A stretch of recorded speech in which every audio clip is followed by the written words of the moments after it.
Capítulo 1. Un nuevo comienzo. Delvin Carrillo estaba sentado en su pequeño, pero para él perfectamente ordenado, apartamento en Madrid. Era un espacio modesto, donde cada rincón hablaba de su pasión por el conocimiento. Las estanterías estaban abarrotadas de libros de historia antigua, tratados filosóficos, biografías, mientras que sobre su escritorio reinaba un caos meticulosamente gestionado. Una tablet de pantalla grande, decenas de hojas con anotaciones apresuradas. Entre todo aquel desorden organizado, dos libros sobresalían. Uno, un voluminoso tomo titulado Los libros del Nuevo Testamento, de Antonio Piñero, descansaba cerrado con un post-it que decía Jesús, judío, carismático y apocalíptico. El otro, menos denso pero más desgastado por el uso, era una recopilación de tiras de Mafalda. Delvin lo había dejado abierto en una página que conocía casi de memoria. Si es cierto que en cada generación se cometen los mismos errores, ¿por qué entonces tengo que aprender historia? Una frase, tan simple y contundente, que Mafalda, con su implacable lógica infantil, había capturado en una línea. Pensaba en su última expedición, un desastre tanto emocional como financiero que lo había empujado, casi contra su voluntad, a postularse como profesor universitario. No era lo que lo hacía sentir vivo, como cuando estaba inmerso por completo en una exploración, persiguiendo rastros de historia enterrados en el tiempo. La expedición, inicialmente prometedora, buscaba pergaminos más antiguos y precisos que el papiro Rylands P52, cuyo valor, aunque fascinante, era limitado para los historiadores. Mientras observaba la lluvia, filosofaba de que dedicarse a la arqueología y la historia era caminar constantemente sobre un terreno inestable.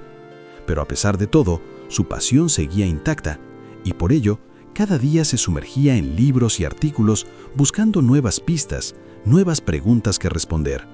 Pero sin un trabajo, sin una estructura, esa pasión comenzaba a parecerle un lujo que no podía permitirse.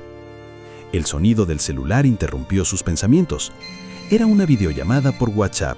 Era Cinti, su hija. «Bendición, papá», dice Cinti con una sonrisa que ilumina la pantalla. «Dios te bendiga, hija», responde, intentando sonar animado. «¿Cómo estás? ¿Todo bien por allá?» Cinti suspira y baja un poco la mirada. «Todo bien, dentro de lo que cabe. Ya sabes cómo están las cosas aquí». Delvin asiente, tratando de no dejar que su preocupación se refleje demasiado. «Cuéntame, ¿cómo van el trabajo, la universidad?», pregunta, desviando la conversación a algo más ligero. «Pues, ahí vamos. Hemos tenido apagones toda la semana, y las clases en línea son un desastre porque el internet se cae cada rato. Pero sigo estudiando, papá. No voy a dejar que esto me detenga». Delvin sonríe, orgulloso de su hija. «Eso es lo que me gusta escuchar. Sabes que eres una guerrera, ¿verdad?» «Sí, pero a veces es difícil. Ayer no hubo agua todo el día y tuve que ir a buscar unos bidones para cocinar». «Lo sé, hija, no es fácil, pero recuerda que todo en la vida es cíclico y este régimen terminará tarde o temprano. Lo que realmente me preocupa es lo frágil de la memoria». Cinti asiente con su mirada y sonríe. «Ay, papá, no te me vayas a poner filósofo ahora. Yo creo que eso es lo que te está sacando arruguitas nuevas en los ojos. ¿Estás durmiendo bien?» Delvin suelta una carcajada, aunque en el fondo siente el peso de la pregunta. «Yo debería preguntarte a ti eso.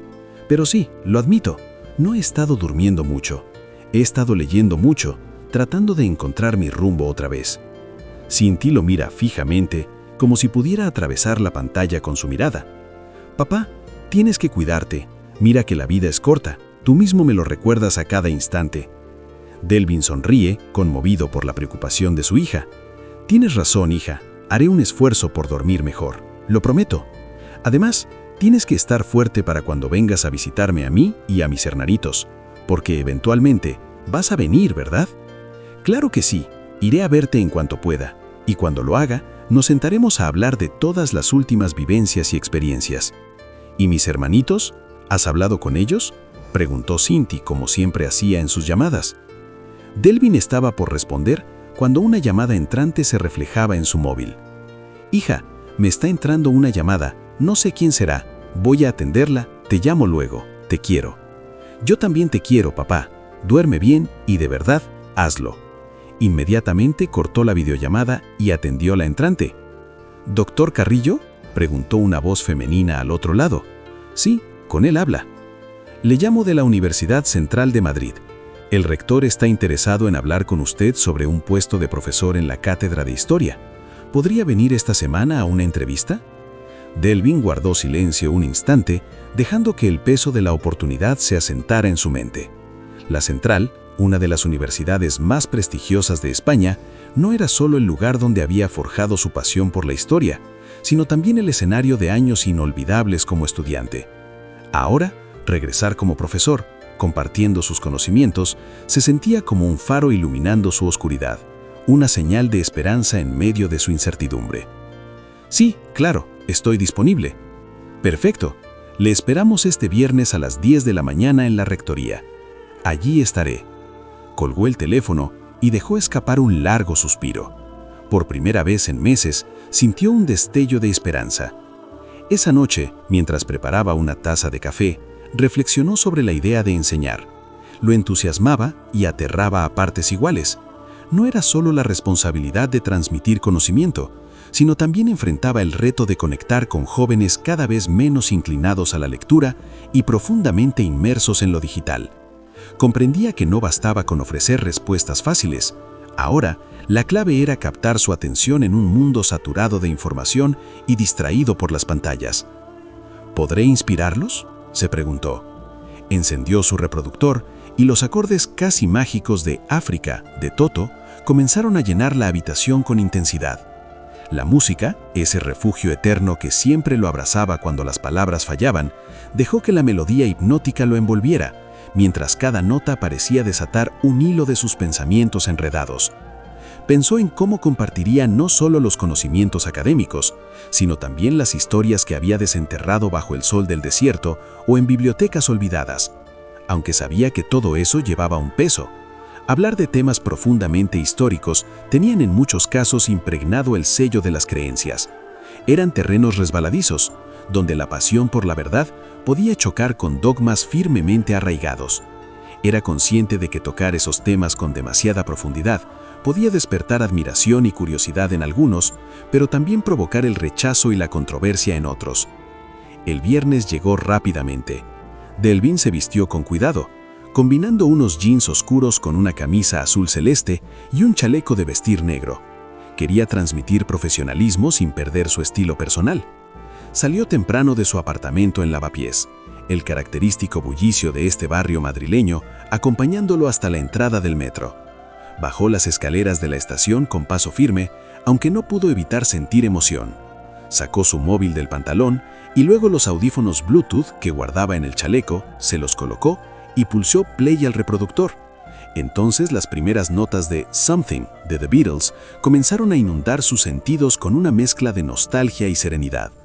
Cada acorde, cada palabra, parecía diseñado para envolverlo en una burbuja de calma, un instante de claridad en medio del ruido.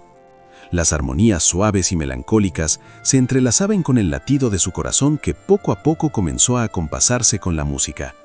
Cerró los ojos por un breve instante, dejando que la melodía lo anclara en el presente, recordándole que aunque todo parecía incierto, había encontrado un refugio en esas notas, un instante de claridad en medio del ruido.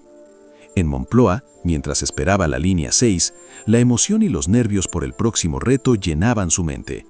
Al avanzar el tren hacia la ciudad universitaria, dejó que sus pensamientos lo guiaran. Cuando finalmente llegó a la ciudad universitaria, una ligera brisa le recibió al salir del metro.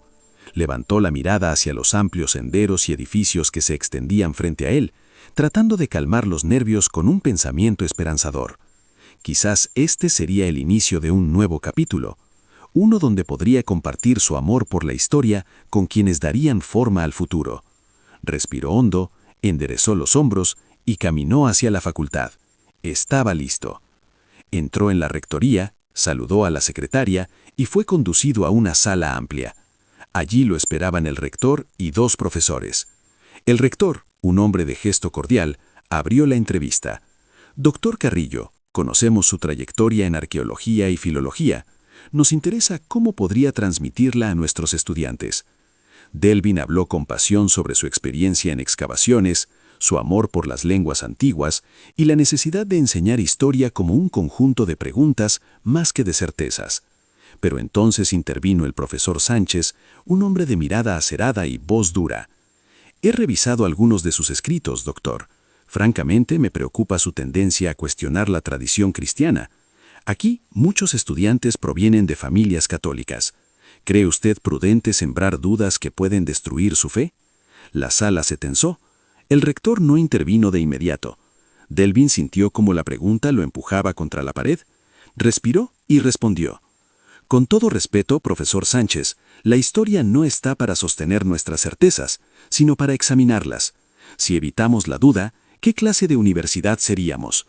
No busco destruir la fe de nadie, sino ofrecer herramientas para entender cómo surgieron nuestras creencias. Si eso incomoda, quizás signifique que la enseñanza está cumpliendo su función. El silencio pesó unos segundos. El rector intercambió una mirada con los demás. Finalmente, asintió. Eso es precisamente lo que queremos.